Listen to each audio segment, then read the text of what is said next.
Hey everybody, how you doing? I got to tell you, the other day when I decided on the title of this Facebook Live, this Trump conman, criminal, or victim question mark. I had no idea that it was going to be leaked just a few hours ago.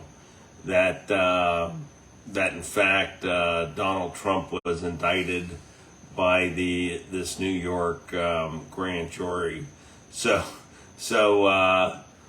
in case you're wondering, I just a few days ago I thought, well, I want to talk about all the drama around Trump and what it means, and sure enough, as luck would have it, it was leaked just a few hours ago that Donald Trump is being indicted by this New York grand jury in Manhattan. Now, we don't know what the indictment says, and I'm going to talk some about that. But before I get into that, I want to talk about something that's going on in my life, and I have a stalker. As many of you know, I'm in Florida right now. I'll be coming home to New Hampshire soon. But I have a stalker in Florida. This is true story. So, about a week ago or so, I get up very early in the morning for my Army days. I was leaving the house. It was still dark out. I was going to the golf club, play some golf. Put my windows down, get some fresh air, pulling out of my driveway, and the stalker jumps into my car through the window. Stop the car, jump out, chase the stalker, get the stalker out of my car. And I go on. Next day, and this is a true story.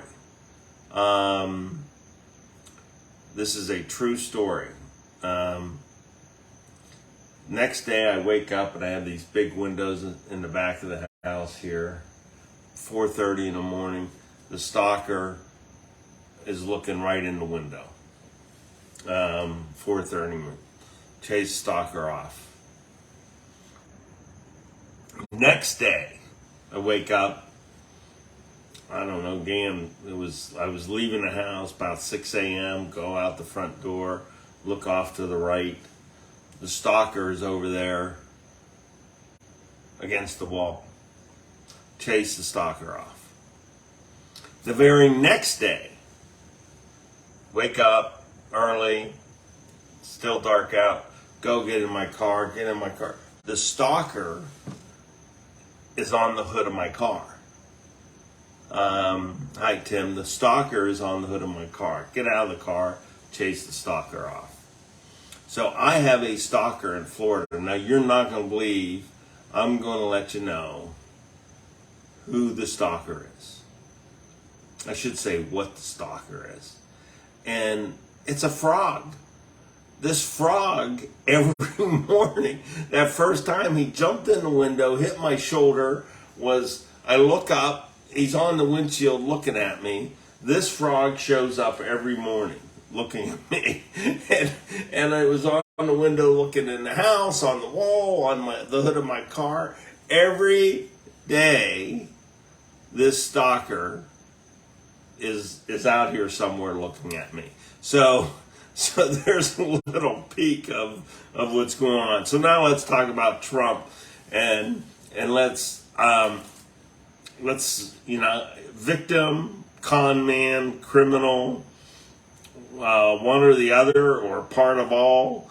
I mean, you make your own decision, but let's talk just about some of the stuff going on. The first thing I'd like to say is, the TV's blowing up, Fox News is blowing up with this indictment stuff, and really, it's been leaked, he's been indicted. We don't know what the indictment says, so all this speculation. And I was on Chris Ryan's show, WGIR, a week or two ago, and he asked me my legal thoughts on, all the rumors around the indictment. And I said, listen, we need to see if he does get indicted, what exactly it says, to really make a judgment on what this is about. First of all, let's be clear. There is part of this that is political. There is no question about it.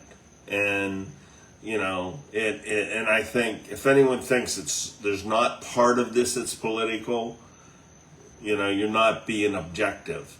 And I think we need to be objective here, and it doesn't mean it's wrong. I mean, so much of what these prosecutors do, especially in high-profile cases, is political. There's part of this is political. Doesn't mean he shouldn't be indicted. The question really is, and we'll find out once the indictment's unsealed, is exactly, what is he being indicted for, and if it's purely this stuff around the payment to Stormy Daniels and campaign finance, that's really, really weak. Really weak, if it's that. Now, I'm going to give you a little speculation here, because what I said on the radio show is I felt like, and I still feel like, there's probably going to be more in this indictment than we realize, and I think you got to go back to last year. I got an article pulled up. This guy, Alan Weisselberg, who was the former chief financial officer of the Trump Organization, pleaded guilty to his role in a 15-year-long tax fraud scheme within the Trump Organization. And so I wouldn't be surprised a bit if this indictment, and part of this guy's plea deal is that he would cooperate. So you got this Michael Cohen creep cooperating with the government, and you've got this Weisselberg cooperating with the government. So don't be surprised if there's much more in this indictment than what the talking heads are talking about on TV.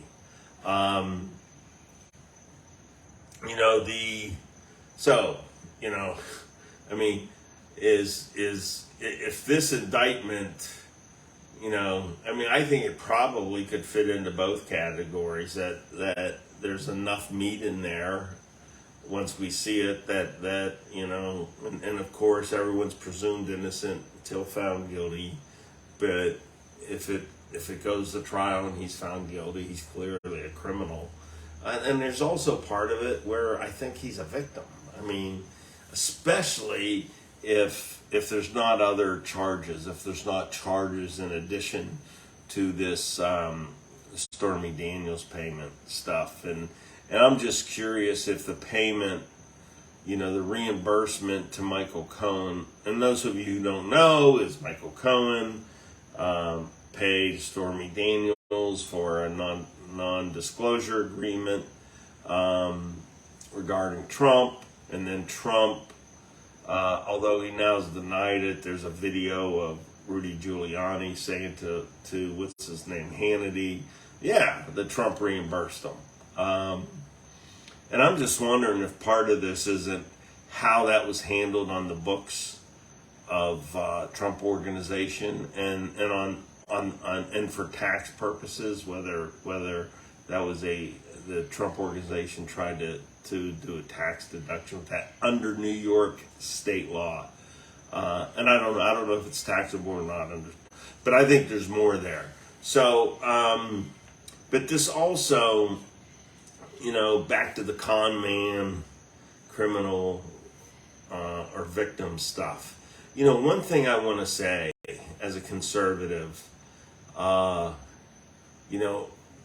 think we need to start focusing on doing what's good and right for America, and you know, and conservative values. I am really concerned, folks. I got to tell you, I'm very concerned that the political rhetoric and the heat it just keeps going up and up and up, and you know, and I don't know if there was that thing that Trump posted that if he is indicted, that there's potential. I think he said potential death and destruction.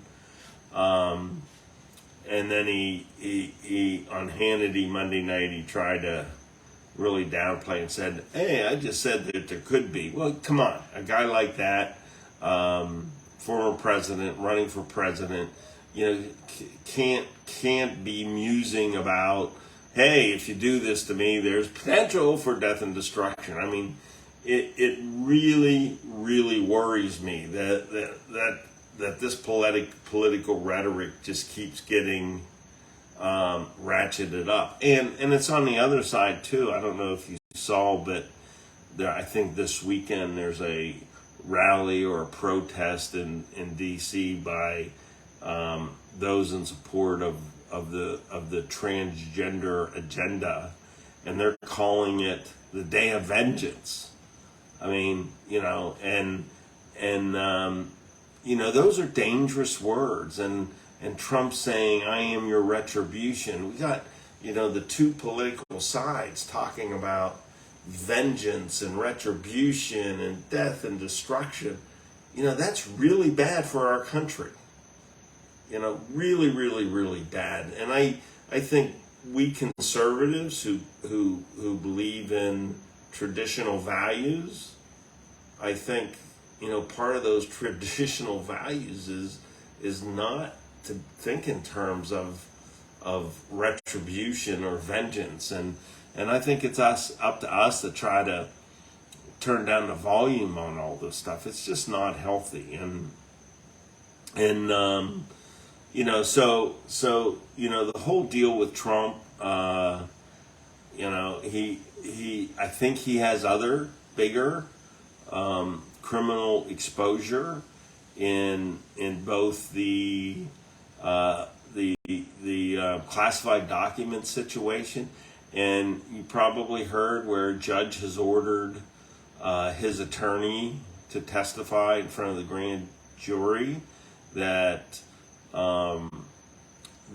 and pierce the attorney-client privilege, you know, because of you know, his participation in a potential crime. That's very rare, very rare that a judge will make a lawyer testify and pierce the attorney-client privilege. And so that, I mean, that sounds very serious, and what that kind of indicates is that investigation is going in the direction of obstruction of justice as it relates. And I think what happened there is there was likely some certification, and there was, I mean, it's in the news, that Trump's lawyers certified to the government that there were no more classified documents, and that's a common thing.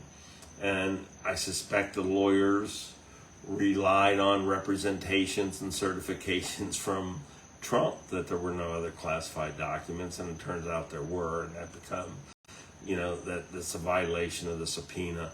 So there's more exposure for Trump there, criminal exposure. Then that special counsel is also looking into January 6th, and we now know that the judge has ordered that Trump's inner circle have to testify, and they're not, they can't invoke executive privilege. So they got to testify. It'll be interesting. I mean, I think maybe some of them take the Fifth Amendment in the testimony. And the same thing with Pence is being ordered to testify. So that special counsel is looking at the document case, classified document case, and January 6th.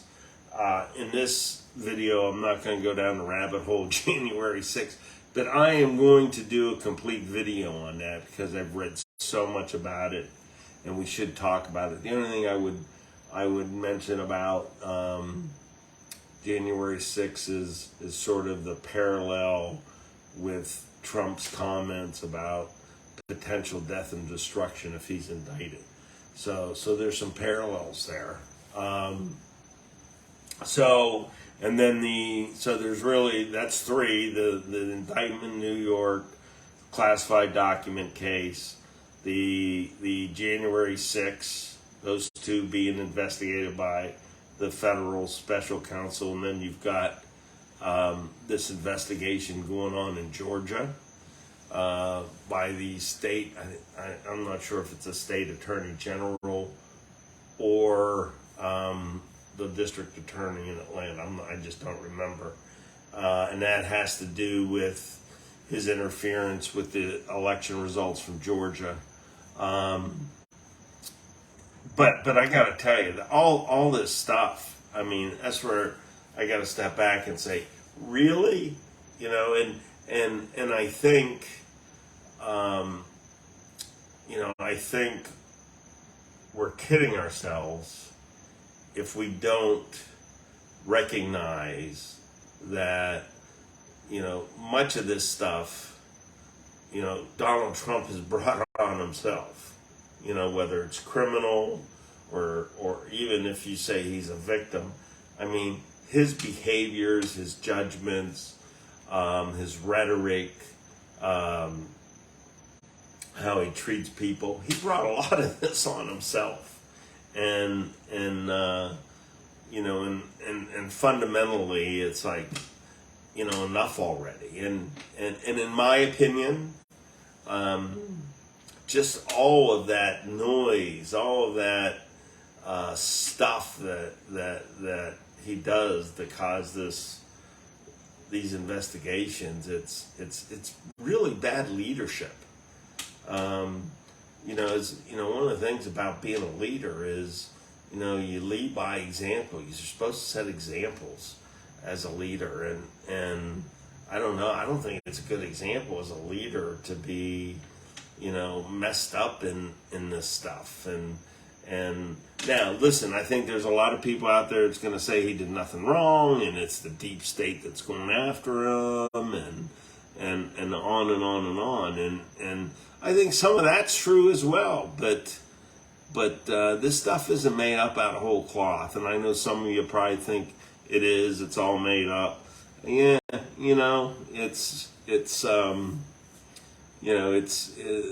some of his behaviors and his choices and his judgments have contributed to all this stuff, and he's presumed innocent on everything, but from a conservative perspective, I mean, do we want a leader like this? Do we want our, with everything going on in the world, the problems with the economy, the war in Ukraine, the problems with the border, the situation with China, crime, fentanyl, with everything going on, I would hope our leaders are focused on that and not with all the drama that surrounds them like a tornado. And then, of course, what does Trump do with all this? And he's a master at this. I'm here to tell you, he leverages it. And he's out, asking his supporters to donate money. And so he takes, and he will do it with this indictment, just like he did, 2 weeks ago or so, when he said he was gonna be arrested. Man, he leveraged that into a huge fundraising tape. And he's a master at that. I mean, he's and he will take all of this stuff and claim to be a victim. in order to raise money for his campaign. And you can go and you can look at the Federal Election Commission and the Make America Great PAC. I think it's that one. And I did this a couple months ago. And the amount of money, and this is dollars donated to that PAC by you, this is the money that when Trump asks you to give $5 and $10 that you give, a large percentage of that money is going to lawyers to defend on all this stuff. Now I haven't looked into the federal election laws to see if that's appropriate or not, so I just don't know. I'm sure someone will at some point, but in fact, the one law firm he brought in the documents case, because of Trump's reputation of not paying lawyers, asked for a $3 million upfront legal retainer to represent Trump. And it's on the FEC report that the PAC paid it, the $3 million. So just be aware out there that this money you're donating to Trump, a goodly portion of it, certainly not more than half. I think maybe 20-25%, but probably less now because he's raising so much more money, is going to pay lawyers for Trump and to defend him on this stuff. So you ought to be aware of that. And that's where the con man part of it. I mean, he's, is this some grandmaster Trump plan that he's going to go create all this drama to look like a victim so he can raise money, and use that money in ways that sort of are up against the line, what's legal under campaign finance reform? Who knows? So, but I would say as a conservative that this is not the kind of leadership that we as conservatives deserve, and think of it in those terms. And listen, I voted for Trump twice. He endorsed me when I ran for the U.S. Senate. When he ran in 2016, his irreverence and this, drain the swamp, it hit a note at the time. And there's no question that there's part of the government that's after Trump. But so much of this he brought on himself.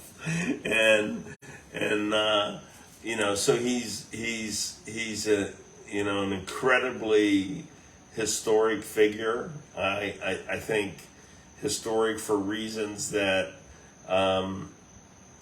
in reflection, he doesn't like. He doesn't like that he's been impeached twice and now he's been indicted. He's touched a lot of people in this country. He has a very loyal following, although I think it keeps getting smaller and smaller because I think conservatives are tired of the drama. And when you're asked to give a few bucks to Donald Trump, just remember a lot of that money is going to pay lawyers. And I think it's sad. Here's the part that I think is sad. I think Donald Trump could have been an incredibly effective president. He did some good things. I think he could have easily been reelected. But I think his personality faults, his shortcomings, really resulted in him losing. And I think he's his own worst enemy. And I think it's a sad thing to see.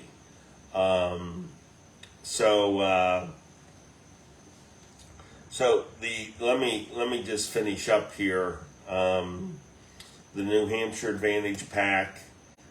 We are working on, and some of you may know this, you've been to my house up in Wolfboro where I've had these potlucks. And we just have a bunch of people who are interested in politics get together. You know, we've had good crowds form, 60, 70, 80 people. We are now working on or in communication with presidential candidates, and we're gonna have probably a couple of these this summer. Well, we'll have one presidential candidate there. So more on that to follow, and then WGIR tomorrow morning at 6:40 a.m. I'm on the Chris Ryan show, and I will give you an update on my stalker. So stay tuned for that. I haven't seen him in a couple days, but that frog, man, he's stalking me. Have a great night. God bless you. God bless America. And let's focus on instilling conservative values. Thank you so much.